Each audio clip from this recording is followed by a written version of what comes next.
One of the greatest of all time is hanging up his boots. Is it yeet or no yeet? Who would you have backing you up in a bar fight? Welcome to Squared Circle Radio. We are live on our YouTube channel. Aaron Grisham is already in the chat. You ready for this? Smash that like button. You heard the man. Smash the like button. Subscribe to the channel if you haven't already. My name is Chris Belcher.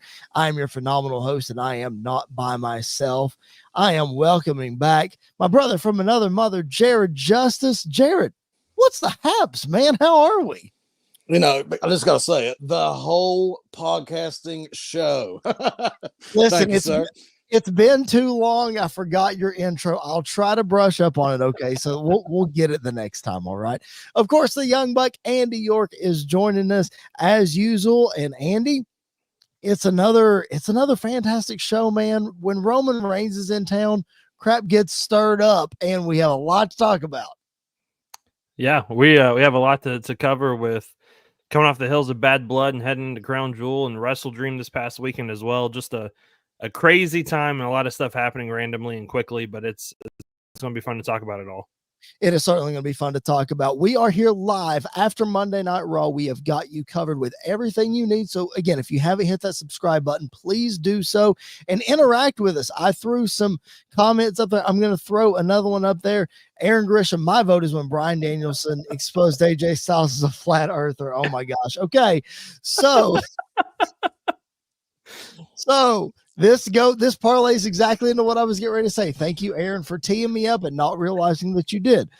In our YouTube chat right now, if you're watching live, there is a poll. Vote in the poll. What is your favorite AJ Styles? He's got me all flustered. What is your favorite Bryan Danielson memory throughout his career? We're going to talk about Bryan. Of course, he had his retirement match this past Saturday. We're going to get into that in just a minute. So vote in that poll. Leave your comments, leave your questions. We're going to take all of those things live. If you're watching the replay, leave your comments anyway. We'll do our best to respond to those as well. And again, like the video, subscribe if you haven't. If you're just listening on podcast and you want to know what in the world that we're doing, go check out the YouTube channel. And while you're at it, make sure you hit that follow button. All right, let's get into Monday Night Raw, fellas. Not a whole lot happened tonight. Andy, I'll throw to you first because we discussed it last week, in that we felt like Raw was really rushed. They tried to get it all in 2 hours, and it just didn't flow well. Well, tonight we know that they taped Monday Night Raw last week, so tonight's episode was taped because they're over in the UK doing a tour. So I don't know how much time they had to improve stuff, but did you think the show flowed better at all this week? Yeah, I felt like it flowed a lot smoother this week. I still feel like we, kind of rushed through some segments, and I'm not a huge fan of as soon as a match starts, we just cut right to commercial break. Like basically in the first 2 minutes of a match, it's annoying to see that happen. But I will say it flowed a lot better. Everything seemed to mesh better. I'm sure they probably cut some stuff from promos and some other things. Mm-hmm. I know, like particularly with the Gunther Cody segment, I saw online where he hit a Cody cutter on Gunther live, but then like that was not on the show at all. So that something got cut somewhere. So yep. I'm sure it was just timing and everything. And, I kind of wish last week was the one that was recorded so they could get the feel of how things were going to flow for a live audience. But it makes me more excited for next week to see how everything kind of meshes together. Yeah, Jared, you weren't with us last week, but comparison last week to this week in trying to really, it's a big roster. They're not used to 2 hours. They're used to 3. Not a lot of guys are getting showcased. So what are your thoughts on just the pacing of the shows? What amazes me is that you have the same people writing that have been writing a 2-hour SmackDown for forever. And so now they're writing a 2-hour Raw, and it's like, I mean, what has happened? I mean, I watched it tonight and I was doing other things. I was talking to my wife. I was looking at my phone. And so like, it just, as I watched it, it felt like the whole thing was just off. I mean, I can't explain it other than just to say it was off. Maybe it was rushed, like you all were saying, but it just seemed like they don't know what they're doing with it yet, with this 2-hour format. And it's amazing because they've been writing SmackDown as a 2-hour show for forever. So, I mean, I don't understand what's going on here. Yeah, I don't know if it's like, because there's lots of rumors that SmackDown's going to go to 3 hours in January. There's lots of rumors that Raw is going to go to 3 hours when they go to Netflix, or it's going to be somewhere in the between 2 to 3 hour neighborhood, depending on commercials and the whole 9 yards. So all that to say, like, I don't know, Andy, if they're like, if it's like, okay, we're just going to coast till we get to January, as far as like, not necessarily the content of the show, but as far as like the structure of the show, because in reality, Andy, I work in television production, and I understand building towards something. And sometimes as a viewer, we don't necessarily see the behind the scenes inner workings, the bigger picture of what they're trying to accomplish. So what they are trying to do right now could all be just gearing them up towards Netflix in January, and we just don't see it. Maybe that's me just trying to give them the benefit of the doubt. I don't know, but I think there's some validity to that. Yeah, I completely agree. And I don't think you're wrong in assuming that they're probably not necessarily coasting, but they're not going to try as hard to make it as tight knit as SmackDown has been, because the rumors right now is that they're going to, when they go to Netflix, it's going to be 2 hours no commercials, like very rare commercials, things like that.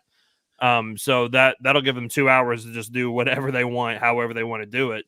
Right. But when you're, got commercial time and everything else, you're going to start to see, like tonight, how many video packages did we see tonight that just killed much time?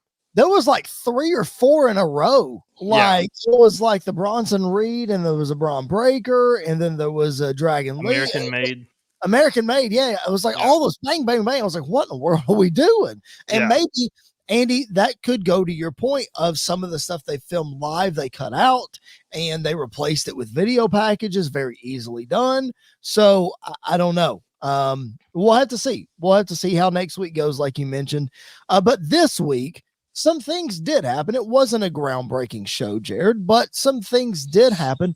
One of the things being the return of the War Raiders, not the Viking Raiders, the War Raiders. And Jared, I'm throwing to you first, because you and I were in the building in New Orleans for NXT TakeOver when these guys debuted for NXT. They were doing a taping and they came out, and I don't even remember who they jumped. It doesn't matter. The place went crazy when they came out. So they got a decent reaction tonight. They cruised through Alpha Academy in the Tag Team Championship Contenders Tournament, but awesome to see the name return and the look. No face paint, no shields. It just looked great.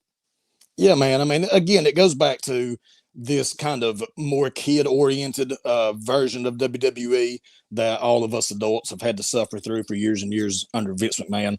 And now we're actually getting something that is being portrayed more real life. I mean, you in real life, would you have all this garb on and carry shields to the ring?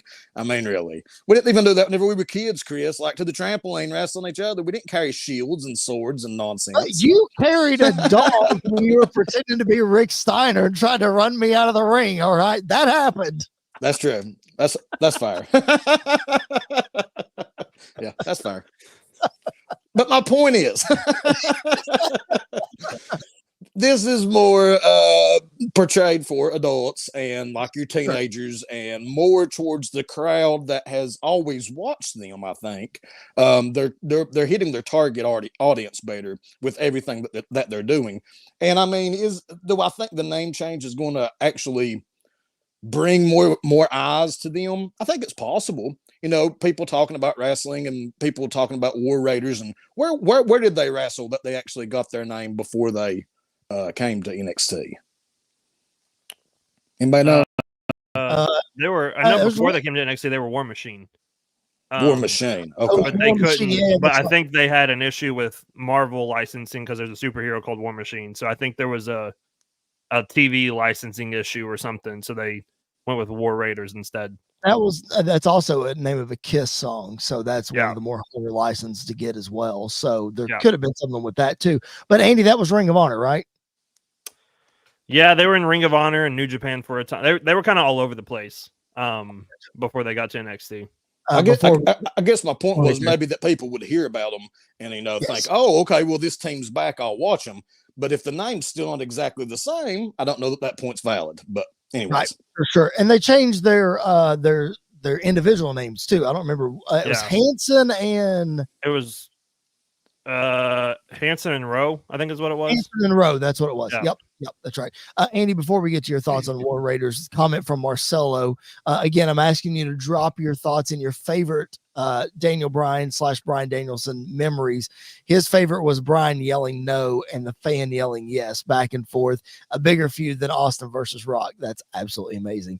Again, we're taking your comments and questions live. Keep them coming. This is a lot of fun. Listen, I'm going to tell you this, Andy. I know I'm getting to you in a second.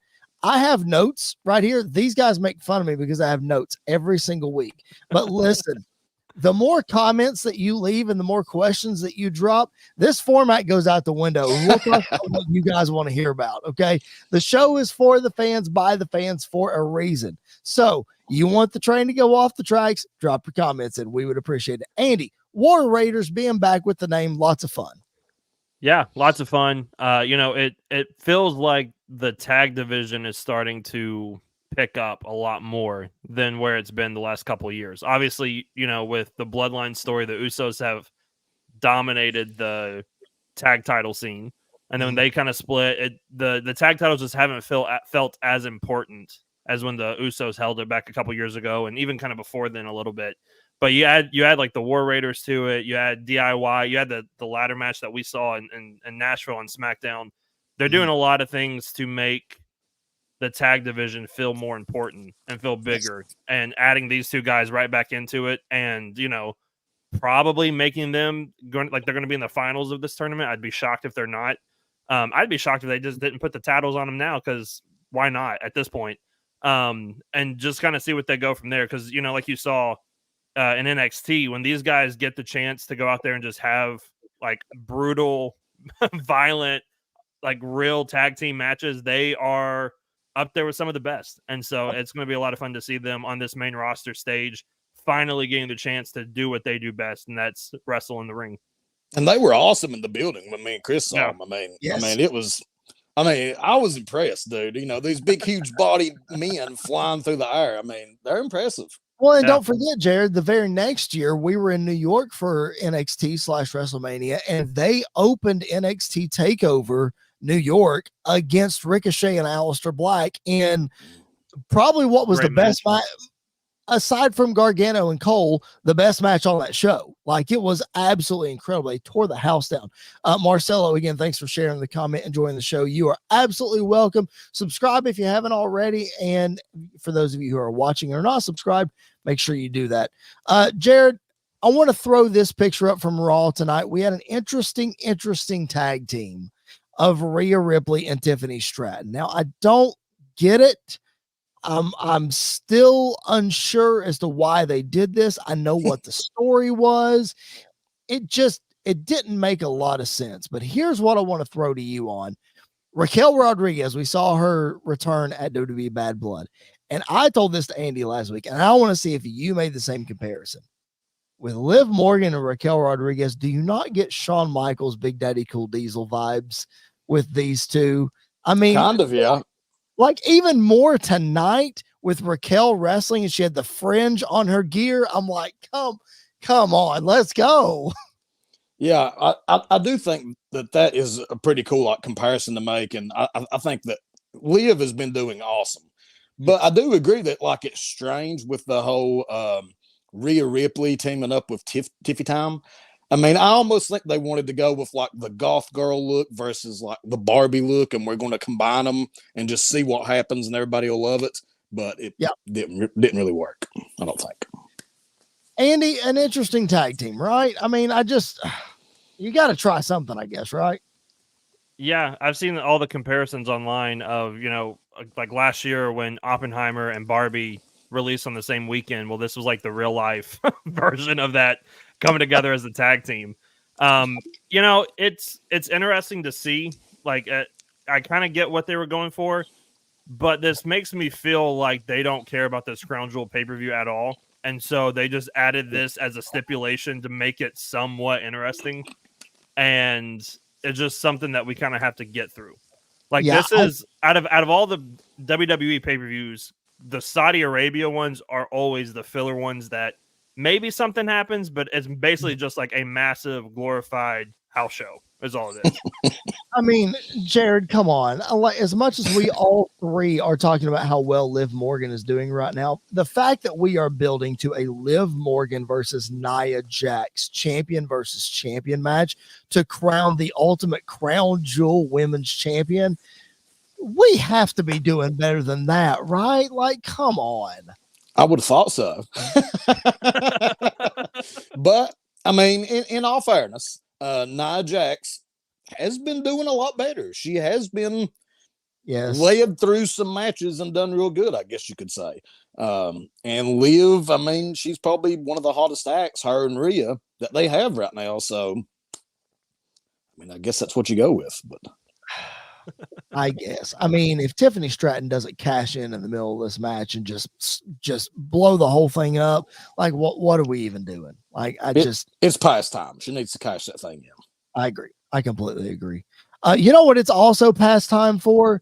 It is past time for me to tell you about our friends at SportsWire Radio. Tom and the crew just celebrated surpassing 1,000 subscribers on their YouTube channel. So big congrats to Tom. If you don't know anything about SportsWire Radio, let Tom tell you all about our partners over there. Looking for all the latest happenings in the world of sports and wrestling? Well, you're in luck because SportsWire Radio has you covered 24 hours a day, 7 days a week, and 365 days a year. With great shows in the world of sports, such as the Pinstripe Chronicles, hosted by Uncle Tats, Donald Stewart, and Rob Barrows. New York Baseball Talk with Chris Bazaya and Rob Maraska. The Liftoff Jets, also hosted by Chris Bazaya and Sharman Phillip. Neil Villapiano and the Devil's State of Mind. Randy Dillon's Hockey Fan Chat. In the world of wrestling, SportsWire Radio has you covered with Squared Circle Radio, featuring Chris Belcher, Andy York, and Jared Justice. Those sit-down marks with DB, Primo, AJ, and Michael. A work in progress, featuring the Mayor of Canton, Piles, and Glenn Abbott. You can catch all of these great shows and more anytime, anywhere, and any place via the Listen Live button on sportswireradio.org, and you can also catch SportsWire Radio anytime on YouTube at SportsWire Radio 6579 to catch all the latest happenings in the world of wrestling. SportsWire Radio has you covered. It's all sports matters and all wrestling matters here on SportsWire Radio. I am your host, the owner of SportsWire Radio, the #1 global radio station, the owner of the Promo Wrestling Federation, and one of the owners of the Pride Wrestling Federation. Your voice, figuratively and literally, where all wrestling matters, the Reverend Tom.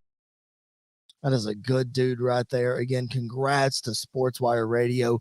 We feel so blessed to have had a small hand in pushing that channel over 1,000 subscribers. So thank you so much. Tom is doing a special celebration show live on SportsWire Radio this coming Sunday night, so a week from yesterday. So make sure that you keep up with him at Thomas Bryce 2017 on Twitter so you can get all the details about that special celebration show. We will have a small part in that celebration show. These guys don't know it yet. I'm going to fill in on the details later, but we're going to have a small part on that show. Tom will appreciate our part, and then as well as everybody else, everyone that has contributed to SportsWire Radio. So thank you guys. Make sure that, again, if you're listening live, keep it locked in for all of your great sports coverage. Jared, Tom's a New Yorker. We're about to head to a potential Subway series again in the World Series. Yankees and Mets are right there. So I know those guys are going to be just over the moon if that happens. So if you're a baseball fan, make sure you keep it locked in. SportsWire Radio. Oh geez. Liv is definitely one of the hottest acts. Yes, thank you. just loading us up with just the best content. Oh, buddy. Okay, let's move on before Aaron gets us in trouble. Guys, both of you know, one of my favorite things to do is dunk on Dave Meltzer. It might be my favorite thing to do on this podcast. We're about to do it right now. Here's what this idiot did. Are you ready? Oh my God. So for those of you who have not been keeping up with what happened, Dave Meltzer last Friday, I think it was, on his Wrestling Observer radio live show said that The Rock has told WWE that he is not working WrestleMania. He's not available. He's not working. Well, then shortly thereafter, someone, Jared, reaches out to The Rock on his Instagram and says, "Oh, are you really not working WrestleMania?" And Rock says, and there you see it on your screen, "Don't believe any of that BS." So, Jared, for The Rock to go out of his way to respond to this, come on, man. This is literal BS. Yeah, The Rock apparently is going to be at WrestleMania. I mean, that's what it feels like. It's safe to say now. But I mean, what has happened to Meltzer? I mean, used to he was the reliable source. He was the gold standard. If it came from Meltzer, whether you loved him or hated him, most of the time it was going to happen. It was accurate. Yep. But man, the past year, what has he got right? Anything? I mean, he every now and then he'll get some things right, but didn't he report a couple of weeks ago that Alpha died before Alpha died? Isn't that right? He did. Pretty sure he did that. Maybe. I think so. Something like that. Yes, he did. Yeah, he did something like that. Yeah, he's he's great in some roles. I mean, if you look at the Vince documentary, if you looked at the Vince documentary, he actually like served a really good purpose in that documentary to bring up like actual historic facts about wrestling and this, that, and the other. I feel like the new generation of wrestling has completely passed him by. Yes. And so, you know, it is what it is. If it doesn't come from like Fightful and Sean Ross Sapp, then I'm not really fully believing it. He's like the one person I like. He gets more right than he gets more wrong. So he's worth it. But yeah, I I don't really care what some of these people say. I care what Aaron Grisham has to say. Some people are saying radio gets the 5-star reviews if they record in the Tokyo Dome. Well, listen. Oh my gosh. Not anymore. If you go to Atlanta, you get it. Apparently, in Atlanta, you can get 5 stars. You got to put us in hell in a cell. But my goodness, like I understand, Andy, great point that you made about the Vince documentary. Dave Meltzer is a great wrestling historian. There's no doubt. Historian, he knows his stuff. But stop reporting crap that you don't know anything about. Like The Rock is the one guy that you should not call out. Like, don't call this dude out. He is literally, you have to think, Jared, that he's going to go out of his way to make sure he's at WrestleMania. Even if he was on the fence before, it's like, well, I got to be there now. Jeez. I hope so, man. I really want to see Rock at WrestleMania, and I mean, whether I end up being able to actually go or not, just having him at another WrestleMania is going to be awesome if we can get him there. So, yeah, I completely agree. All right, what I want to do though, Andy, is I want to play devil's advocate for a minute. Let's just say The Rock is not going to be at WrestleMania. All right, let's just take him off the table. He's not going to be there. Even though when he tweeted the video of him coming out at Bad Blood, he clearly said 2025 on there. So let's just say that he's not going to be there for the sake of this podcast. If he's not, Andy, how do you book the main event picture of WrestleMania? What do you do if Rock is totally out? And Jared, start thinking. I'm coming to you next. What do you do if Rock is totally out? If Rock is totally out, then I think one night main event is absolutely going to be Cody Rhodes versus Randy Orton. I think that's like your safe backup. If everything else falls apart, that's the one that you can go to of Randy versus Cody because the story just tells itself. And it's a story at this point now that is WrestleMania worthy, in my opinion. On the flip side of it, I don't think, especially with the Bloodline storyline, I don't think you can have Roman Reigns at WrestleMania and not have him main event a night. So if you're giving me the pencil and I get to tell this story however I want to tell it, and you're probably going to call me a mark, Chris, and that's totally fine. I'm booking Roman Reigns versus Jacob Fatu in the main event of WrestleMania. Like that, to me, make it Bloodline rules and have everything go crazy and everybody come out and do whatever you want to do. But those two guys barely have touched each other. And every time they're in the ring together, the place just explodes every single time. So it's a simple story to tell to get them there in the main event, I think. I'm not calling you. I might only call you a mark because you're putting it in the main event. But let me just say this. There's a reason they're not touching. Yeah. And it is in my notes that that's a possibility for WrestleMania if there's no Rock. So I'm with you there. Like, I could totally see that happening. Jared, I'll go to you next. If Rock's out of the question, what are you doing? So I had exactly what Andy just said in my mind, except that, I mean, this is just, I mean, we're fantasy booking here. So that's what you have night one. Okay. Lord. You have Cody against Randy, and then you have Jacob against Roman. The winners face in the main event on night two, and it becomes Cody versus Roman again.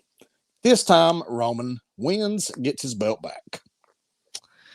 Then maybe you can build to Roman and Rock at the next WrestleMania. I was about to say that I'm shocked that neither of you say Cody versus Roman 3. Because that was the first thing that I wrote down. I was like, well, this is easy. Like, it's Cody. It has to be Cody Roman 3. Andy, where does, if Rock's not there, and let's say it's not Roman and Jacob yet. Let's say we do Roman versus Solo, Bloodline rules. Oh, here's an interesting comment from Jason Hines. Cody turns heel after he loses to Roman. See, I would do that, but I would not have him lose and have Paul Heyman be aligned with Cody going after.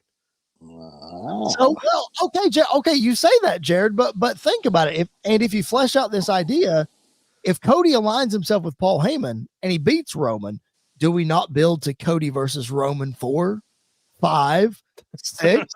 And you keep We're only in the third inning. We're only in the third inning, as they like to say. I mean, yeah, that is the big match, and I think it's going to be for a while. I think it's going to stay the big match, kind of like I don't know. I mean, ones in the past like Cena and Orton, or like Cena and Brock Lesnar, those type of things where you just kept getting Roman and Brock. Of course, you keep getting this same match over and over. With Roman and Brock, though, it got to a point that we were there, Chris. We were sick of it. We didn't want to see it. But with these two, they're not to the point yet that everybody's like, no, not again. We're all three sitting there saying we want it again. I mean, we're excited about it. Yeah. I just hope that they don't push it to the point that it's like Cody and Roman 18. I mean, this is a bit much. You know what I'm saying? Yeah, for sure. No then we doubt. got to have 19 to break the tie. I mean, we can't allow that to happen. Well, listen, most people are saying that this feud, Cody versus Roman, is this generation's Rock Austin. And we've talked all the time about how Rock Austin traded the titles back and forth, and they had X number of matches. They only had 3 WrestleMania matches, but they wrestled on other pay-per-views too. And of course, their Monday Night Raw stuff for the Intercontinental title before they got to the WrestleMania main events and all that kind of stuff. So we got a long way to go in this Cody Roman feud, but all that to say, guys, I think it's safe to say that Rock's going to be at WrestleMania. I think that, Jared, if they're really booking this as far out as they say that they booked it, Rock's already put this date on his calendar a long time ago. Rock's going to be there. If it's going to be, as Triple H says, as special as it should be or as it could be.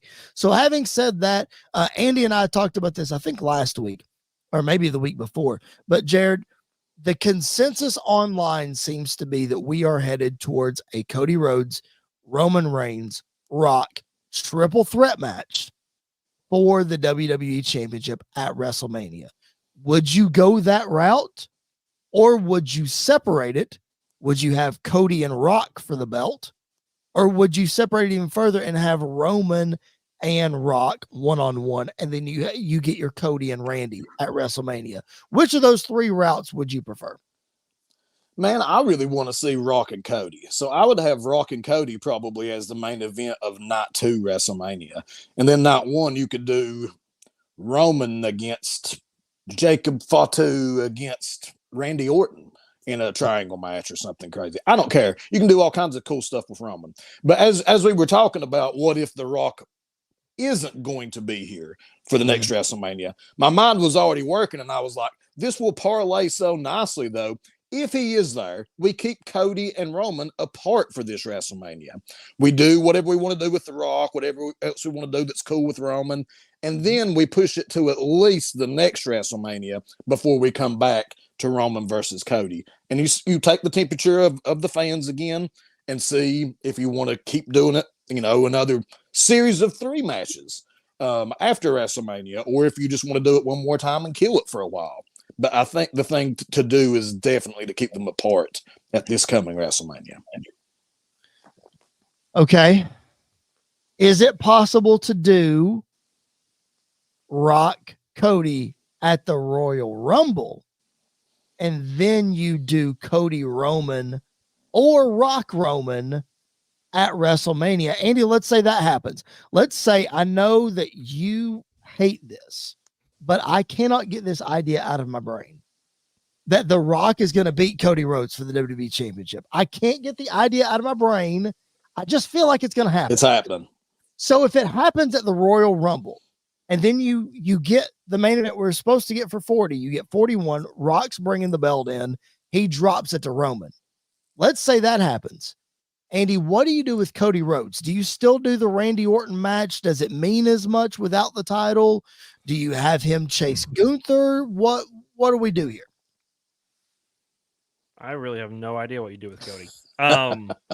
Because I feel like Cody Randy, especially with how they've been building it on TV, the title needs to be on the line. Agreed. So I feel like if you take the title away from Cody, then that feud can kind of wait a little bit, or they can try to figure out a different story or something like that.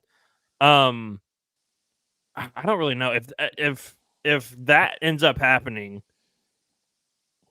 I would love it if Cody was not even on WrestleMania, and post match of whatever that main event looks like of Roman and Rock, then have maybe Cody turn heel the night after.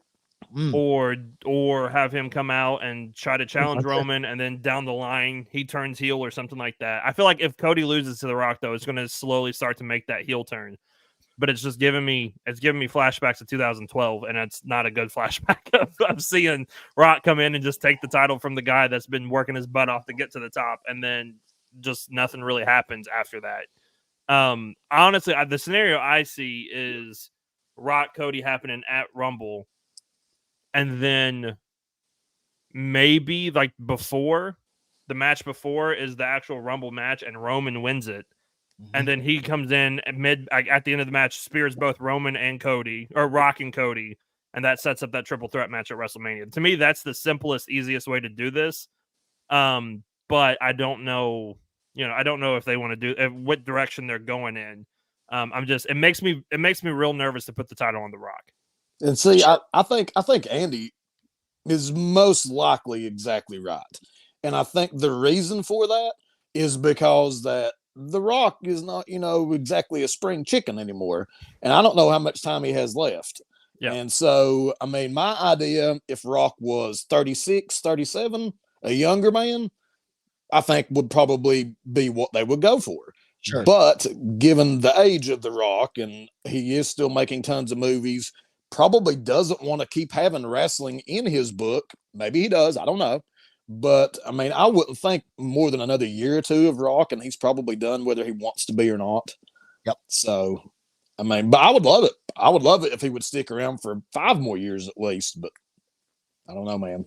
All right. Aaron Grisham is blowing up our comments, and I have to put this on the screen. He says, inject the MJF WWE pop into my veins. He says that MJF should show up night 2. Jason Hines agrees. MJF's music hits whoever. I mean, like, really? He got the AEW tattoo and everything, Andy, and he's really going to show up? Rick Pitino got the Louisville tattoo and showed up in Rupp. What are you talking about? Well, listen, that's true. He looked like death. He did look like death. I will say this. If we end WrestleMania Night 2 with Cody in the ring and that music drops, I will lose my mind because so will everybody it's else. not supposed to happen. It's But not. do you think? I know Andy's probably going to kill me for this, but do you think enough people in the WWE crowd actually know and love MJF enough that it would blow the roof off the building? In all seriousness, Yeah, I think a WrestleMania crowd absolutely would. Yep, Okay. me too.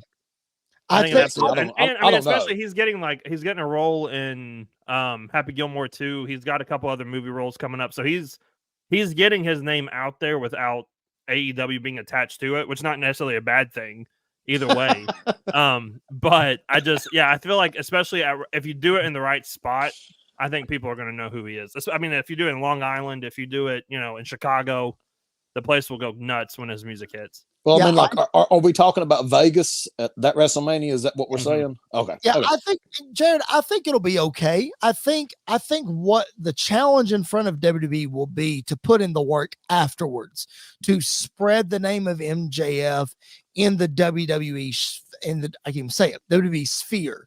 I think Andy's absolutely right. I think a WrestleMania crowd is a great place to do it. The Royal Rumble would be the exact same way, but any other event, I would question it, but those two, I think it's yes, you could absolutely do it at either of those, and I think it would work.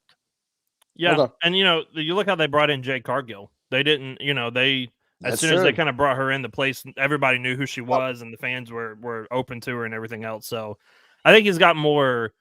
If this was 5, 6, 7 years ago, then absolutely, I don't think he would get the reaction. But I think he's got enough time in him now where people know who he is, and he's made so much noise on internet and everything else that I think people will recognize him. So I'm going to be devil's advocate here because I really don't know.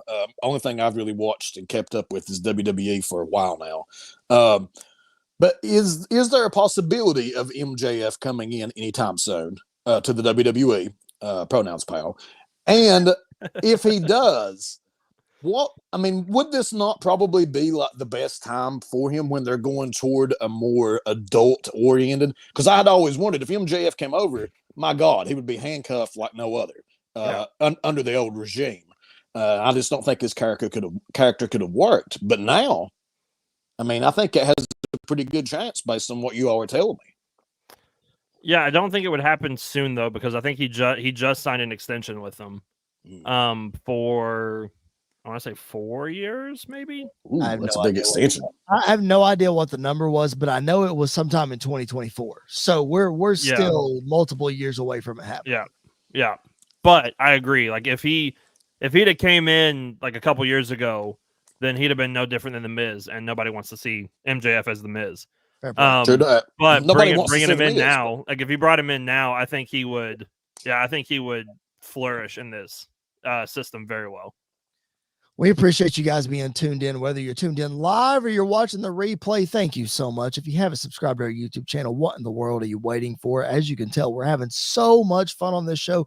We want you to be part of the fun. So subscribe to the channel. That way you get a notification each and every time we drop a new episode and each and every time we go live, which is every Monday after Raw. Like the video, it helps the algorithm. If you don't care, drop a comment in as well. That helps the algorithm too, the interaction, all the things. We would appreciate that so much. All right, we've been talking about Roman Reigns. Let's talk about what he actually did this past Friday on SmackDown.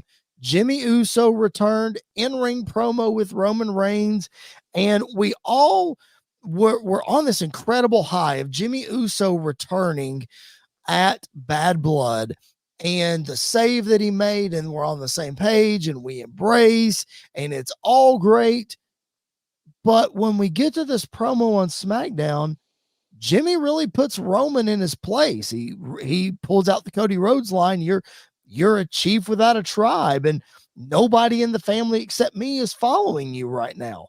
So then we get to later at the end of the night, and these guys get beaten down by the Bloodline, and Jimmy says, "We need help. We need help." Well, Jared's got the shades on. Who does it? Jared, who's it help from? Yeet. calling out Jey Uso. Jared, we saw it tonight on Monday Night Raw. Jimmy showed up and he confronted his brother, and his brother wanted nothing to do with him. But man, this is a slow burn. It's awesome to see Jimmy being the peacemaker, bringing everybody back together. Really cool way that they've started to tell this story. So here's what I think is going to happen, man. And you just said slow burn, but I think it's going to be a little bit of a faster burn than we may think.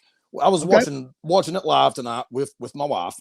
You know, she likes to ask questions, and sometimes she doesn't know things. And so she was kind of she was asking me about like Jey Uso, and then she can't stand Braun Breaker. She calls him the insane psycho guy that she just doesn't like. Either. She hates him. She just doesn't like him. I mean, that's just the end of the story. Nope, she doesn't like him.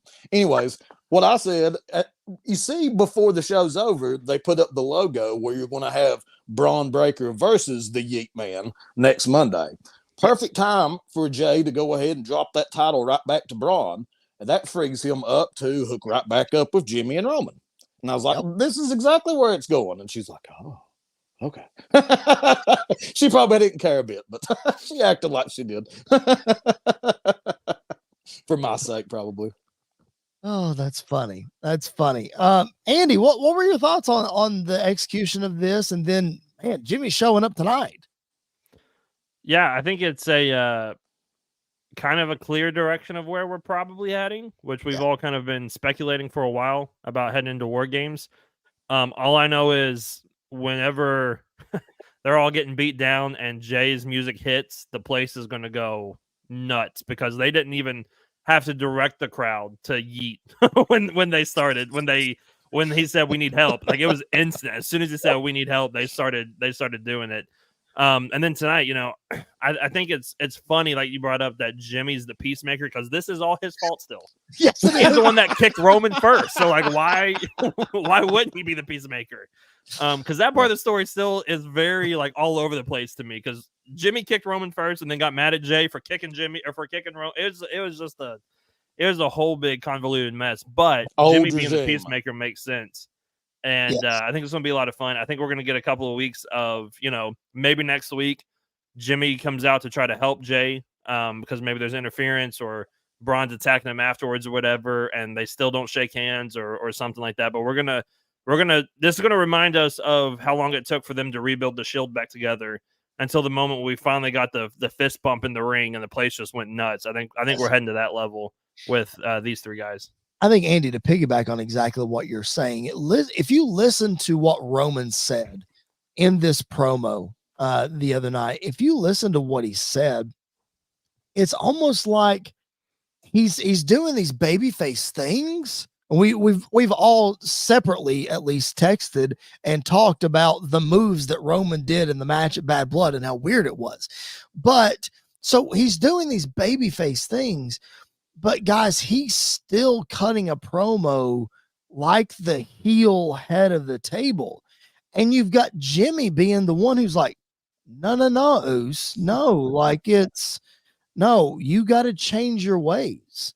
So there could be this, Jared, this harsh reality that Roman still has to face, that he has to change his ways in order not only for Jimmy's already said he's on his side, but for Jey to accept him. What about the way, if we're booking down the road, what about the way that he treated Sami Zayn on his way out? These guys all have to forgive him. He's got to change his ways. So Jared, like you said, it might be quick, but there's still going to be this slow Roman Reigns evolution into the babyface. And then maybe we get the Ula follow back and then we turn it all around and we're a heel again, but we'll see. I don't know. Yeah, I mean, I think that's exactly what's happening, and I mean, I think Roman has already started to kiss up, I guess would be the best way to say it. I mean, you know, he says let's all recognize Big Jim, and you know, everybody cheered for him. And how many times has Roman ever said that about anybody other than himself? Right. Acknowledge me. It's never been acknowledged, the wise man, Big Jim. I've never even heard him called Big Jim. Big Jim, Jay, none of the other ones. So I think that he's going to have to really go back, man, and, you know, try to right some of his wrongs. And I think that would be a great story to follow over the weeks. Wouldn't he kind of have to go in between shows if that was something he was going to do, though? Or are they all on the same show? Well, No? Jay's on Raw. So Jimmy Jay's went on over. Raw. I don't know how much Roman would get over to Raw. Jimmy would probably be the middleman. Would not shock me if Paul Heyman somehow becomes the middleman. If that I can't happens, wait till he comes back. Cannot wait. I know. Ladies and gentlemen, and the roof will blow off the place. The minute that happens, oh my gosh, Andy, like Jared just said, there will be no roof on whatever arena they're in. No roof. No. Yeah, he'll get a bigger pop than anybody that night. I can promise you that the place will go absolutely nuts whenever that happens. I will say this about Roman's still trying to be a heel while being a babyface at the same time. Yep. I don't necessarily want him to be full on babyface though. Because the thing that we love about Roman is that heelish character to him. Like the things that he says, the way that he, you know, Rock says he's the final boss, but buddy, when Roman walks out there, sometimes he's got that final, like, you know, you have to go through me vibe to get to him. And I think that's something that we can't lose with Roman. I think that's something that has to stay, whether he's a babyface or a heel or whatever you want to call him. I hope we don't lose that edge of him. But it is going to be really interesting to see him kind of go through this character change because we haven't seen a babyface Roman that has worked yet, which is really weird to kind of sit back and look because the big dog Roman never worked. And then he was heel tribal chief the last few years. So how is he going to mesh those two kind of together to create this new OTC babyface or whatever it's going to be? It's going to be really interesting to see how they navigate through that situation. Yep. I completely agree. It's definitely uncharted waters. It's definitely sticky. They definitely have to really play their cards right and all that kind of stuff. So it'll be interesting. Roman is scheduled, I think, for every SmackDown between now and Survivor Series, or at least pretty close to it.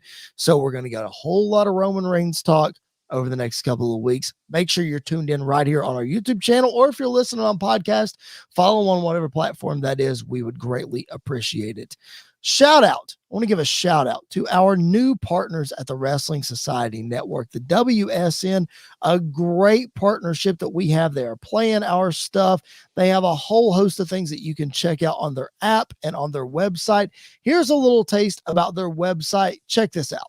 What we bring to you is a world of wrestling.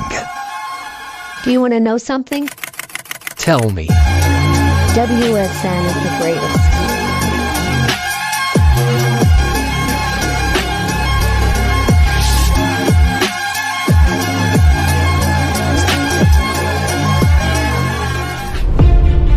Join the society right here at thewrestlingsociety.com. What are you waiting for? Enter into a world of wrestling.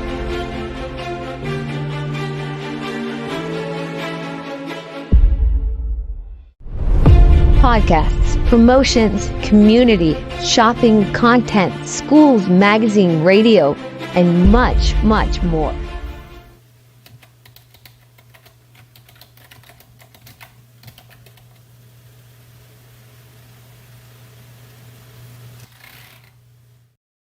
Incredibly excited about our partnership with those guys. That's just a little taste of what you can get over on the website. Go check it out again. They got an app that's on Roku and on Amazon and on Fire Stick and all the things. Go check it out. It's a great partnership. Super excited about those guys. All right, we have teased it long enough. It's a poll in our chat. If you haven't responded, you still got time to do so. One of the greatest in-ring performers of all time, Bryan Danielson, has at least gone on record and said that he has wrestled his last full-time match as a competitor. He lost the AEW championship this past Saturday to Jon Moxley. So we need to take time on our show to pay tribute to the one and only Bryan Danielson. And I'm going to throw to Andy first because I know Andy is probably one of the biggest Bryan Danielson fans that I know. He thinks he's top 3, if not the best worker of all time. Andy, I got news for you. He was trained by the best worker of all time. That's why it's been good. Just going to throw that out there. But anyway, I'll give you the floor, man. What are some of your favorite memories of Daniel Bryan / Bryan Danielson throughout his career? Oh man, there's so many to kind of look back through and see, which ones were my favorite and everything. He is such a gifted and just a talent that we're not used to seeing. His style, he's not the size of your typical wrestler, but that doesn't really keep him out of fights, and that doesn't really take away from anything at the same time.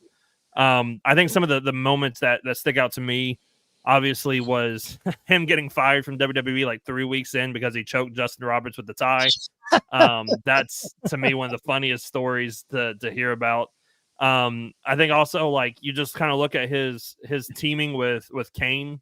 I think that was something that should have absolutely never worked. And somehow it was the most entertaining thing in WWE during that year. Yes. His no movement to yes movement and that whole story of going into WrestleMania 30. I mean, you have to talk about that. It's just one of the greatest WrestleMania moments of all time, one of the greatest WrestleMania builds to all time. And so just seeing the things that he did. And then we were at your house that night that he debuted in AEW with Adam Cole, and just kind of flipped the script on a lot of people. And we saw a much different version than what we saw in WWE. But he was able to put on these matches with Okada and Will Ospreay and Kenny Omega and just some other young guys that he had been wanting to work with for a while. And, I have never seen a bad or mediocre Daniel Bryan match. And that says a lot, because he's been in there with some guys who, one of my other favorite wrestlers of all time is Bray Wyatt. And I'll be the first to admit, the character of Bray Wyatt is awesome. When the bell rang, it wasn't that pretty sometimes. It wasn't the best.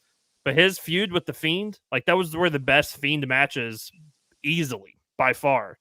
And so, they say about Shawn Michaels, you could throw a broom in there and he could wrestle it. I think the same is true with Daniel Bryan. You could throw a broom in there and he would put a 5-star match, not even in the Tokyo Dome, right here in Nashville. And people would be crazy for it. So it's going to be weird not seeing him full time, but whenever he does show up, it's going to be special and it's going to mean a lot. Jared, I will throw to you, man. Daniel Bryan, Bryan Danielson. When you hear that name, what do you think of? Yeah, probably WrestleMania, his big title win. That whole run that he had, like Andy was saying, the yes movement, the no movement.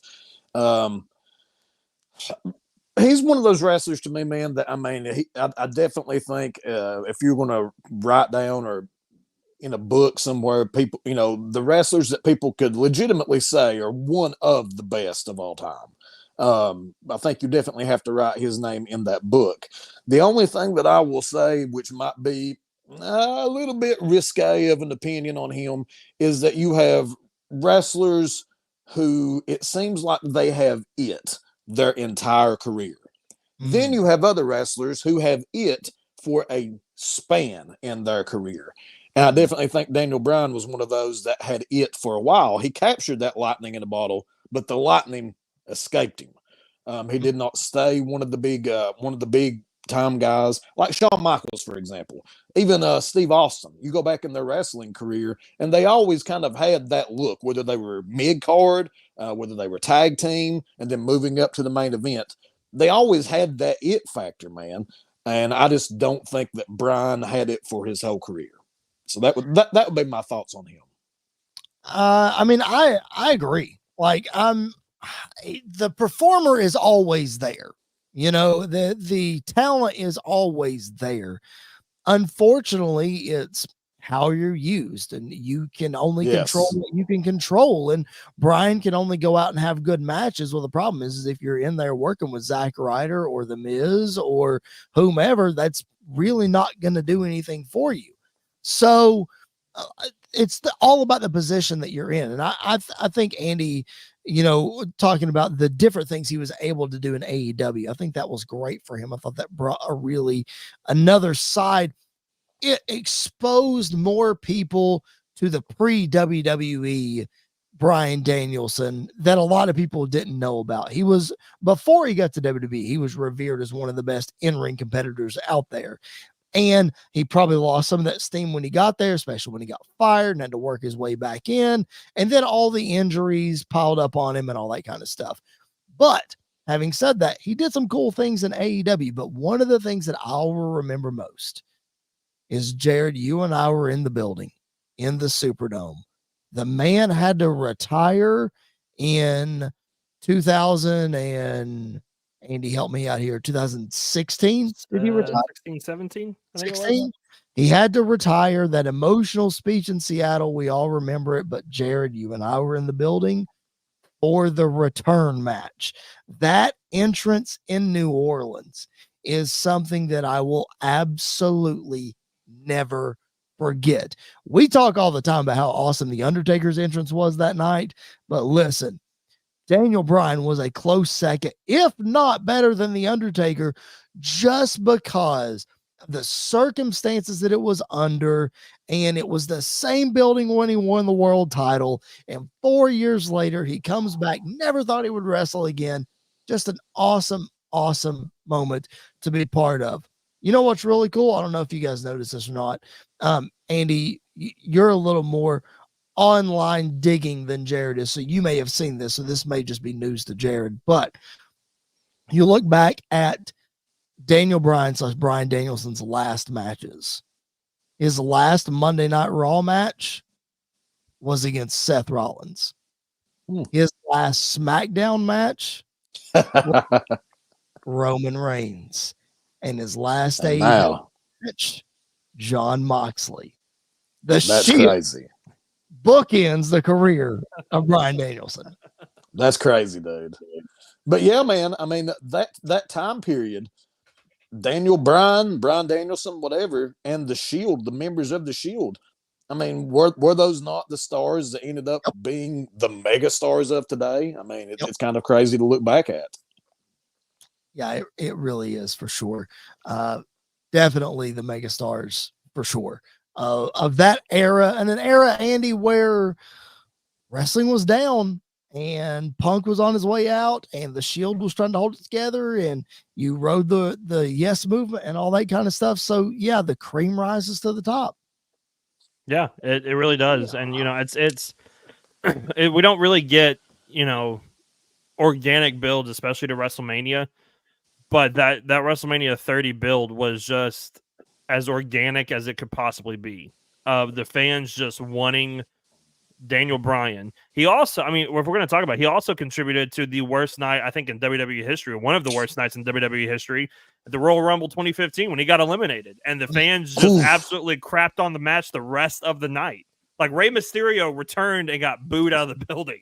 So he, his popularity at that point was so high and at such a demand that it changed the kind of course of wrestling history during that time period, of forcing WWE to do things they probably didn't want to do, but they didn't really have a choice to do. And then, a couple years later, he turns it around when he, loses to Kofi Kingston at WrestleMania, and the kind of same storyline, he was just on the opposite side of it this time. Right. So just kind of seeing the things that he was able to accomplish was as spectacular to see. And, like I said, it's going to be hard. We're going to miss him full time, but whenever that music hits and he goes after Moxley again for one last match or whatever it is, it's going to be real special, I feel like. We know that he has to have neck surgery. We know that's going to happen before the end of the year. And then he has said that we'll address what happens after that. After that, we'll see if he's able to come back and get revenge or, what have you. But all that to say, congratulations to Bryan Danielson on an incredible full-time wrestling career. He's had some incredible matches, some incredible feuds, some incredible memories that we will not soon forget. All right, guys, as we get ready to wrap up, we're going a little long on this episode, but we have a really fun segment as we book in the show right here. What is the fun segment, you ask?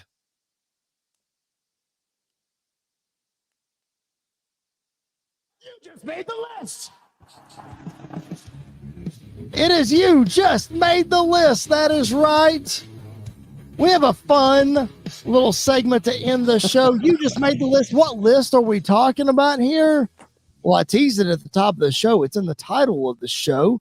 CM Punk did an interview this past week where he was asked what wrestlers would he like to back him up in a bar fight. So I thought it would be fun to pose that question to you guys. What 4 wrestlers would you pick if you were in a bar fight and you needed backup?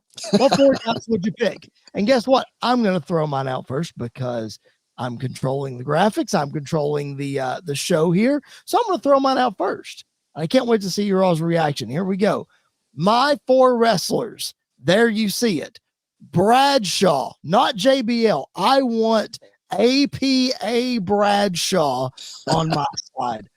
And then the man holding the staple gun. You can't go wrong with New Jack. I don't need to explain myself any further about wanting New Jack to back me up in a bar fight. And then, of course, the beast incarnate, Brock Lesnar. I could have just stopped at Brock Lesnar, honestly, and it would have been a very valid argument, but I'll go one step further and include probably the most dangerous man in all of wrestling history, Haku/Ming. You ask any old school wrestler who they feared the most, who you didn't want to mess with, and that was Haku. Those are my 4 guys that I would have back me up in a bar fight. Jared, I'm going to you next. Who would you have backing you up? Well, of course, it would be Haku and Brock Lesnar. I mean, come on. That's going to be pretty much everybody's list. Yes. But I think for my other 2, man, I would go with Hot Rod, Roddy Piper. That's a fun one. And people are going to laugh if they don't know the history of this. I'm taking Lord Steven Regal, by gosh. That dude, him. I'm sure that dude has thrown down in many pubs in the UK, and he has survived his fair share of bar fights. Andy, what about you? So I won't use those 2 guys since, well, I'll pick 4 random or 4 new ones. The easiest option for me would be Sheamus. I mean, I feel like he's gotten into a bar fight a time or 2. I would pick Sheamus, probably Drew McIntyre as well. Okay. And then, I mean, if you had New Jack, so I'm going to go with a guy that will use his surroundings however he can. How could you not put Jon Moxley on this list as well? That's fine. Okay. He'll take the broken glass and just start stabbing people with it. And then the 4th one, if I had to pick a weird one, but a guy I think it'd be really interesting to see, and that'd be Umaga. I think Umaga would wreck some fools at a bar. If we're going to pick ones that, Chris didn't pick originally, I'm going Kevin Sullivan, man. I'll be like, remember whenever we met in Daytona all those times I was a little bitty feller? I need your help now, sir. Listen. And the funny thing is he would be shorter than me now. But go ahead. That's a fair point. It's really interesting, the guys that I picked. I thought I picked a couple of guys that were pretty over the edge as far as violence goes. A comment from Aaron Grisham. I got to put it up. Y'all ready for this? Jimmy Snuka, New Jack, Sandman, and Eugene. Jared, is there any chance that you would draft Eugene to back you up in a bar fight? I would pick him to be the sole man on the other side of the bar fight, and all these people are helping me to beat him halfway to death, at least halfway. For those of you who might not be in on the inside joke, Aaron included, Jared, please express your hatred for Eugene. He's one of the worst characters ever, man. I mean, it was absolutely horrible. And the guy, I mean, you should have never had a wrestler portraying that type of person to begin with. But the person who portrayed those type of people, he was horrible too, man. I mean, he deserves to be lashed publicly. Listen, I'm more worried about Jimmy Snuka than I am. No, listen, I'm going to make the joke. If you had Jimmy on your team, at least the people that you were taking care of in the bar, nobody would know about. We can get rid of them. It would be fun. No. Oh, no. Oh boy, and I'm probably going to get canned for that one. Oh no. Yep, we went there. All right. Yeah. Man, what a fun show. Oh my gosh. I tell you one person that I would not want in the bar fight. Actually, two people I would not want in a bar fight. I would not want Sean Waltman, and I would not want the British Bulldog, because they did a lousy job protecting HBK in a bar fight. I do not want those dudes on my side. I mean, come on, right, Jared? I mean, it's the Bulldog. Come on. Yeah. Yeah, I probably would not want them. I mean, they were probably like too high to actually help, was probably the case, and or drunk on top of that. So that's what I was going to say, is don't have Flair there, because he'd just be sitting at the bar the whole time. He wouldn't be out helping anybody. He would be sitting at the bar. He would be cussing. He'd be wooing like crazy. He would be trying to pay off the waitress and all this crazy stuff. Here's an interesting comment from Aaron, and then we'll let this thing go. We've kept everybody long enough, and we appreciate you hanging with us. He's surprised that nobody said Stone Cold Steve Austin. Andy, why not Stone Cold Steve Austin in a bar fight? One, it never came to my mind, and two, I don't know. That's probably the only reason why, because he makes sense. I mean, the dude, knows his way around a beer and a bar, I'm sure. I mean, we saw what he did to Booker T in a supermarket, so he's got more fun at a bar than a supermarket. But yeah, he's probably a solid choice that should have been on the list. Jared, would you? I wouldn't, man. From like hearing other wrestlers I've read and stuff talk about Steve Austin, he wasn't a legitimate tough guy. Like, he didn't. I mean, you don't really ever even hear of him being hardly in any backstage fights. So if we're doing that, if we're going off realism, I'm taking Punk. I'll take Larry.